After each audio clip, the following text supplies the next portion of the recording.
Hello and welcome to the program. This edition of Newsroom series covering Nigeria's Southwest. I am Bukola Koka. First, the top stories. A River State High Court sitting in Port Harcourt, the state capital, has affirmed Martin Amewule and 26 other members of the State House of Assembly as members of the People's Democratic Party, PDP. The judgment given by Justice Okogbole Basam of the State High Court Division held that the claimants, Hyacinth Amadi, Tonye Datoye and two others who were praying the court to declare their seats vacant failed to prove to the court that the 27 lawmakers truly defected to the APC. In his judgment, however, Justice Basam ruled that the claimants failed to produce any concrete evidence proving the defendants had actually defected to the APC. He held that verbal comments, television ceremonies and public declarations do not constitute proof of party membership, and that a failure of the claimants to produce membership cards, defection letters and party register shows that they're still members of the PDP. The Lagos State Governor, Babajide Sanwo-Olu, has received Southwest governors who are currently in Lagos for their zonal meeting.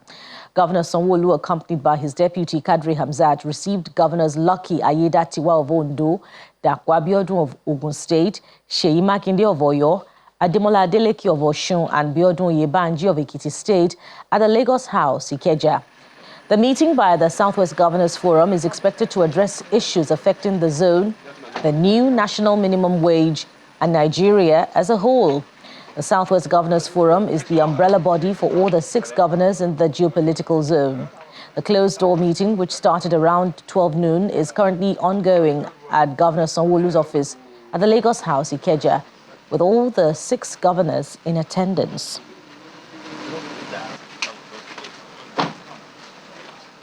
The Oyo State Governor, Mr. Seyi Makinde, has reiterated his commitment to engineer a truly prosperous Oyo, where every region would grow to its full potential within a prosperous state.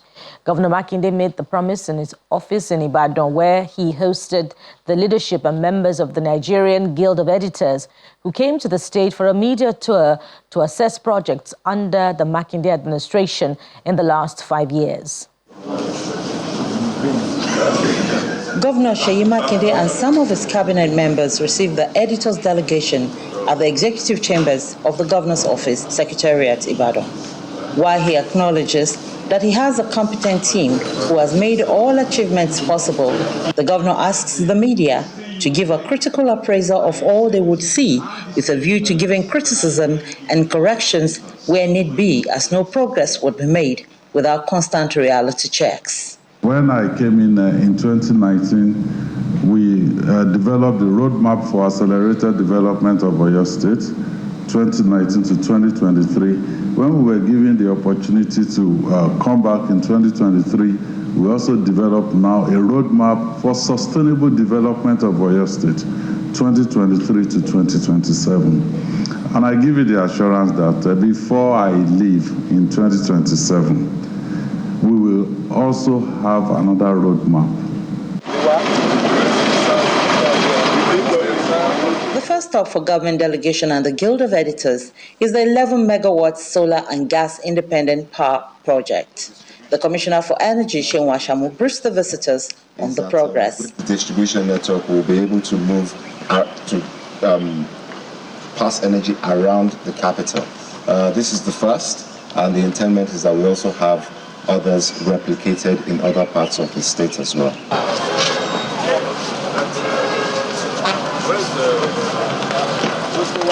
Next, the team moves to the Omolulu Recreational Park in Alakia and the Circular Road, which will be completed soon. Seriously now on the culverts here in Lot 2, we have 16 culverts which we are working on now. We completed 2, and we have 4 other passes and 1 flyover for Lot 2. For Lot 1, we have 2 other passes and 1 flyover, and 13 culverts, which we've completed 9 now. We must educate the people. Governor Makinde also takes the team to the newly rehabilitated Mobilization Agency for Socio-Economic Development in Bodija, after which they drove through several road projects being built to improve commerce and agriculture in agrarian towns.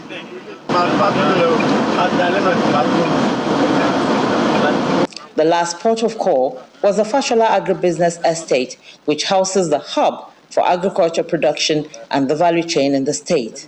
The farm estate sits on a 1,250 hectares of arable land for different purposes in crop farming and animal husbandry. For us as journalists, it gives us enough to write about and to encourage other states to follow. What we are saying, the most important is that you should be dedicated to your task. And in this case, I think it's dedicated to his task.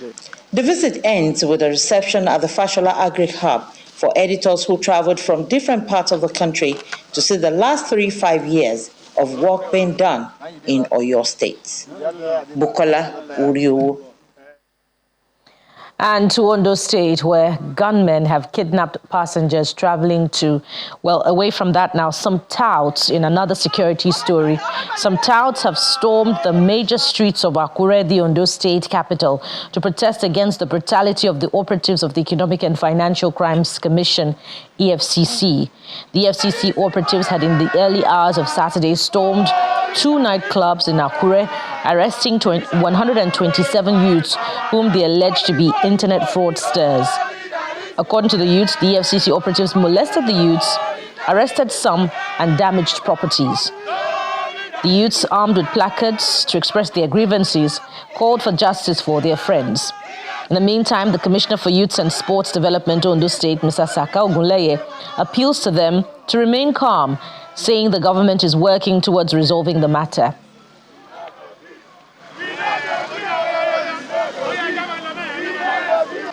And now we return to Lagos, where the government says it has concluded plans to provide access to a land mass of the state by embarking on a road and bridge project that would link Shangotedo in Etiosa local government area with Itomu Creek in Ibejuleki and Ekpe local government areas of the state. The governor's special advisor on Office of Infrastructure, Mr. Olufemi Daramola, made this comment during an inspection of ongoing projects across the state. He also says the 20 road projects will be delivered as scheduled. The Lagos State Special Advisor, Office of Infrastructure, Mr. Olufemi Daramola, is out with some of the technical officials from the ministry to inspect some strategic ongoing projects in some parts of the state. The first port of call is the reconstruction of the damaged Alapere pedestrian bridge, outward Lagos-Ibadan Expressway and inward 3rd Mainland Bridge for the safety of citizens within the area. The foundation works have been done.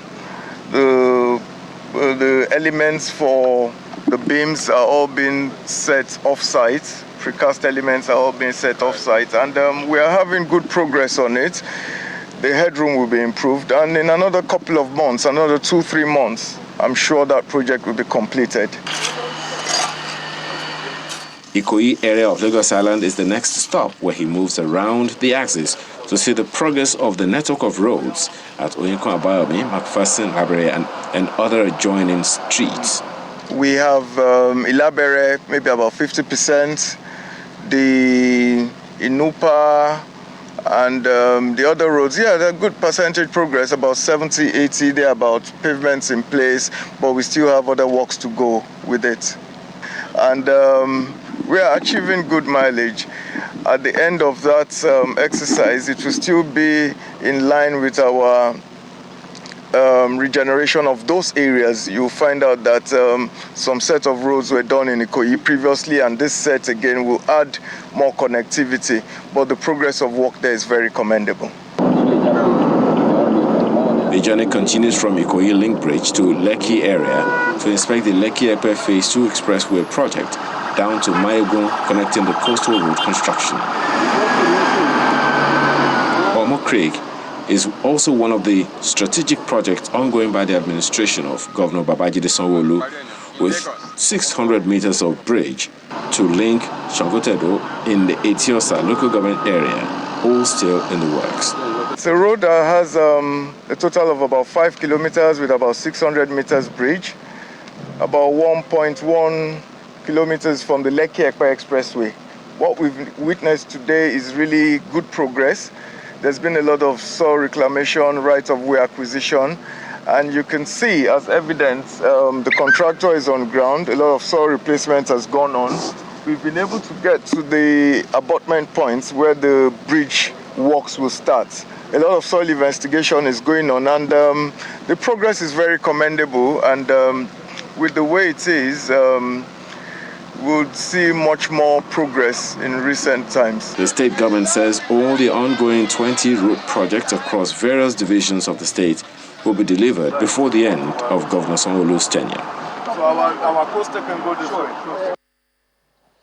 And to Ogun State now, where environmentalists, government officials and other critical stakeholders have called for a multifaceted approach, deployment of advanced technology, as well as afforestation to mitigate the effects of greenhouse emissions for a sustainable environment. This was part of the takeaways from the Ogun State Environment Day held at the Cultural Center, Abeokuta, the state capital, with the theme, Achieving the Smart City Agenda Through Climate Resilience and Urban Afforestation. They also called for the necessary political will towards achieving the reduction of CO2 emissions by 47% in the year 2030. The need to achieve a smart city agenda through climate change resilience and urban afforestation in Ogun State dominates this discussion, which brings together environmentalists, government officials, health officials, and students from selected schools. Whenever you are involved in anything, develop skills. The state government believes there's a need for collaboration by the government at all levels and the private sector, calling for a multifaceted approach to sustainability of the environment. Distinguished ladies and gentlemen, it is important to acknowledge that for sustainable growth and economic recovery to be achieved, strategic urban planning and responsible environmental management are essential. Therefore, all stakeholders, including the formal and informal sectors, need to act conscientiously to ensure a sustainable environment with the objective of resilient urban economies in mind. I know you have 25 minutes of the program. Director General of the Forestry Research Institute of Nigeria, Professor Zachariah Yaduma, identifies poor planning, security threats, and illegal extraction of forest reserves as major issues, as he calls for the integration of technology in the management of the environment and development of urban green areas. Urban trees are often viewed as a financial burden or risk, but the benefits they provide may be poorly understood and undervalued by the public and by the decision makers. Insecurity threat. Poorly managed urban forest with dense forest canopy may create fear of crime and reduce perceived safety. If urban forest is not properly managed, there could be illegal encroachment and extraction of forest trees and other resources among public, even our offices. Meanwhile, Governor Dapo Abiodun is represented by his deputy Noimot Salakoyedele, who seizes the opportunity to highlight the efforts of the government towards reducing CO2 emissions. Urban afforestation is a key strategy to achieve the smart city agenda and address climate change. In line with this goal, our state has made significant strides in infrastructure development to support our growing population and economy with plans for future expansion. The occasion ends with the presentation of a green book containing the rules, regulations, and penalties for violating existing environment laws in Ogun State, while schools and local government areas were recognized for their efforts in the sustainable environment ecosystem. In the state. Congratulations. And still to come on the program, there'll be more on the environment as we have joining us the Commissioner for Environment in Ogun State to talk more about the efforts of the state government towards ensuring climate resilience and reduction of greenhouse emissions. Stay with us. We'll be right back.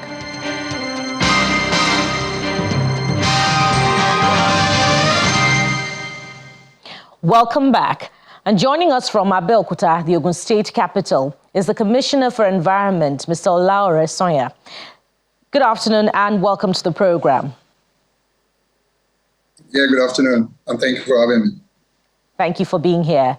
Let's start with Ogun State Environment Day celebration, the report that we just saw. What were some of the propositions that resonated with you the most on how to ensure climate resilience, starting from Ogun and then to other stakeholders, and to reduce greenhouse emissions? Well, thank you very much. I think the World Environment Day celebration that we had, the last one, was actually a call for us in Ogun State to identify our vulnerability when it comes to climate vulnerability. You build your resilience around your area of vulnerability. And for us in Ogun State, the climate change impact that we found out that is prevalent around us here has got to do primarily with flooding. Flooding is one of the critical impact areas that we have. Don't forget that Ogun State is closer to Lagos, and when it comes to excessive rain, excessive water from the northern part of the country, Ogun State is a repository of some of these flood, and we have to have a very robust system for our resilience. Then secondly, we have large industries. We are highly industrialized in Ogun State. And we know that carbon footprint can actually increase seriously in Ogun State, so that our forest reserve is crucial for us, and the preservation of our biodiversity to make sure that we increase our forest cover. Don't forget that Ogun State has one of the largest forest cover in the country at about 37% forest cover. The national cover is about 12%. In Ogun State, we still have about 7% forest cover. And we are trying to make sure that we aggressively approach our reforestation program to increase our forest cover, to make sure that we compensate for the industrial emission that we have continuously as we move on within our highly industrialized, our high industrialization. And we are trying to remind ourselves, looking at vehicular density in Ogun State has one of is a gateway to anywhere in Nigeria.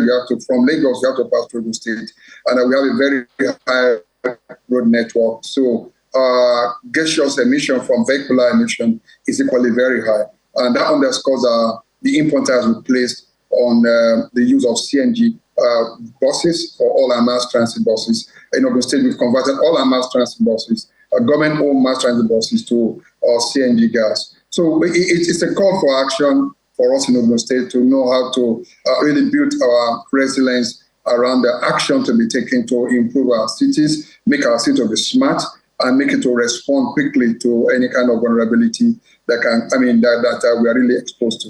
That was the whole celebration about.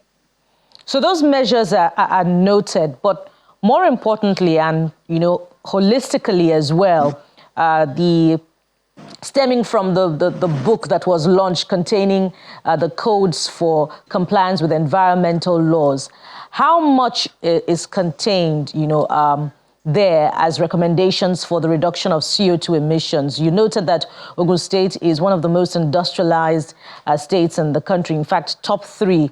So is 47%, as we read, realistic? And then as contained in the laws, is there anything checking also the activities of loggers in Ogun State? Well, yes, we have a Ministry of Forestry that is focused on checking the reforestation and deforestation programs that we have in the state. Yes, there is nothing wrong with deforestation, but the rate of afforestation must be faster than deforestation, and the Ministry of Forestry is focused in this direction. We're one of the few states in Nigeria, if not the only state in Nigeria, that has a Ministry of Forestry. And that underscores the importance we placed on our biodiversity in Ogun State. Now, in that Green Book, we launched the Green Book. The Green Book is a compilation of our regulations that guides Ogun State, and these are environmental issues. And the Green Book contains the laws and regulations so that everybody will be aware of them all. So creating the awareness is the first point of regulation. People need to know, and we have this compilation. You don't need to be looking for the law here and there. They are online also, but we put them in a Green Book that guides the regulation. And one of the key things in that book that will support us in our aspiration for attainment of the national 47% conditional targets. Now, one of the key things there, one of the key components there is that for the issuance of what we call the carbon debit note. Is an eco note, is a debit note. For every developmental space over 1 hectare of land, you are indebted to plant 100 trees. Even if you have done it before, you've occupied the land before, or you are just going to get your approval right now, we are going to issue you a debit note. A debit note is a carbon debit note that for 1 hectare of land that you develop, you have actually removed 100 trees and you have to plant 100 trees.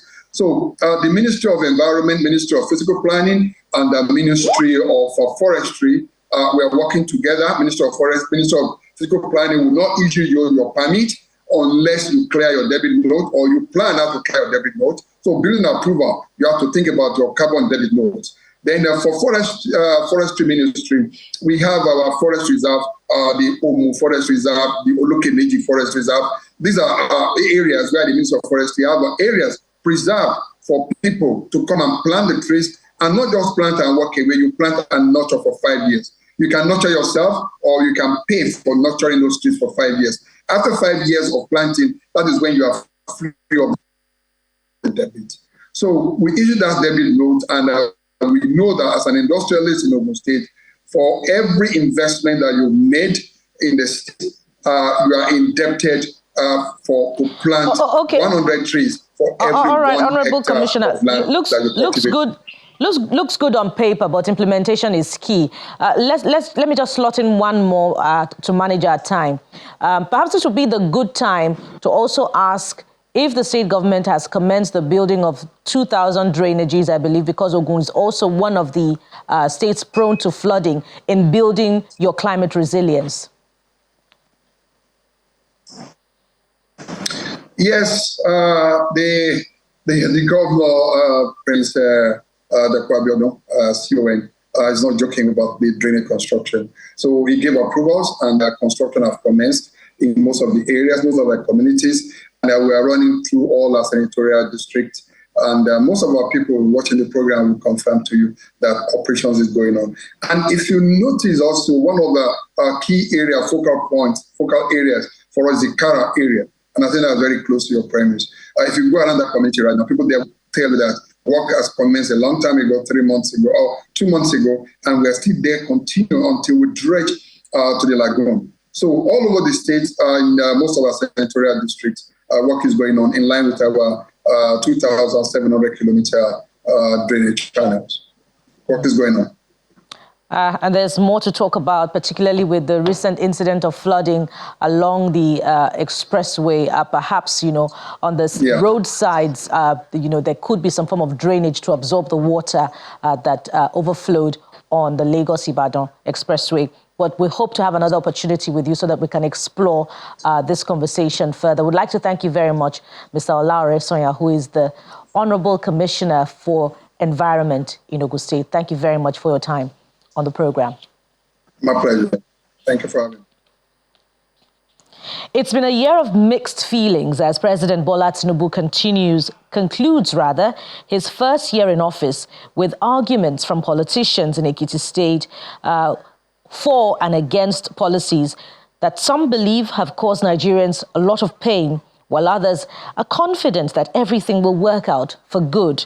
Meanwhile, residents have been assessing the performance of lawmakers in Ekiti State as the 7th Assembly clocks 1 year. It's barely 2 weeks into the second year of the Bola Tinubu government, but his first year performance is still generating reactions.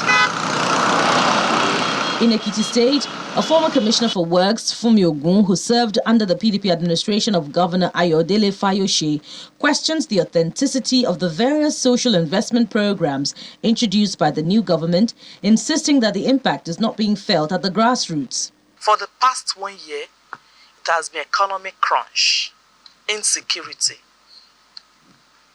Nothing is stable in Nigeria. Everything is upside down. Fluctuation in our economy. Just name it. Go to the people on the street, they will tell you that the people are angry. People are hungry, angry and hungry. This assertion is dismissed by the ruling party. The Commissioner for Local Government in Ekiti State, Folorunsho Olabode, insists Nigerians are better off now than when President Tinubu first took over the reins of power. Nevertheless, he urges the federal government to increase investment in the agriculture sector. Nigerians are no longer on support for anything, that we are really facing the reality of how things are supposed to work. And what we need to do is to cash on the opportunities that are banned in various areas that we have seen that have come to happen. Meanwhile, it's also been 1 year of legislative activities at the 7th Ekiti Assembly and 25 years of legislative business in Ekiti State, which is a two-party assembly dominated by APC and has 2 SDP members.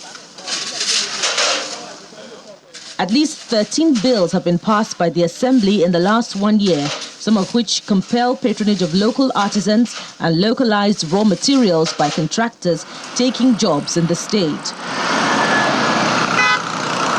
A public analyst and some other citizens expressed diverse views of the lawmakers' achievements.